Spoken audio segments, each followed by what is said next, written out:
மகர ராசி அன்பர்களே, உத்திராட நட்சத்திரத்துல 2, 3, 4 பாதம், திருவோண நட்சத்திரத்துல 4 பாதம், சதய நட்சத்திரத்துல முதல் 2 பாதத்தை கொண்ட உங்களுக்கு எந்த ஒரு விஷயத்திலையும் ஒரு அசியூம்லயே போயிட்டு இருக்கும். ஆஹா, இது இப்படி பேசியிருப்பாளோ அப்படி பேசியிருப்பாளோன்னு நினைச்சு நீங்க வருத்தப்படக்கூடிய வாய்ப்புகள் இருக்கு. யாராவது பொறுமையா பேசிட்டானா ஆஹான்னு சந்தோஷப்படுறதுக்கு உண்டானதாகும். எதையுமே பேலன்ஸ்டு மைண்டோட எடுத்துக்கொள்றது ரொம்ப விசேஷகரமான பலன்களை கொடுக்கக்கூடியதா இருக்கும்.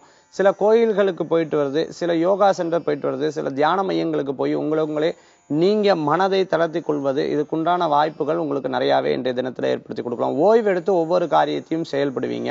வீட்டுக்கு பக்கத்துல இருக்கிறவங்க நிறைய சண்டை போடுறது, நிறைய பேச்சுக்கள் இருந்ததுன்னா அதை பத்தி கேர் பண்ணாம தெய்வ வழிபாட்டின் மூலமா நீங்க பண்ணும்போது அது நல்ல மாற்றத்தை ஏற்படுத்தி கொடுக்கும். யார் கெட்டது செஞ்சாலும் அவளுக்கு அது போய் சேரும் அப்படிங்கிற மனப்பக்குவம் இருந்தாலே நல்ல மாற்றங்கள் உண்டாகி கொடுக்கும். குழந்தைகளுக்கு படிப்புல நல்ல முன்னேற்றங்கள் உண்டு. இன்றைய தினத்துல உங்களுக்கு பேர் அதிர்ஷ்டம் தரக்கூடிய எண் 4, நிறம் பிரவுன். வழிபாட்டுக்குண்டான தெய்வம் துர்க்கை வழிபாடு, அமோகமான வழிபாடு.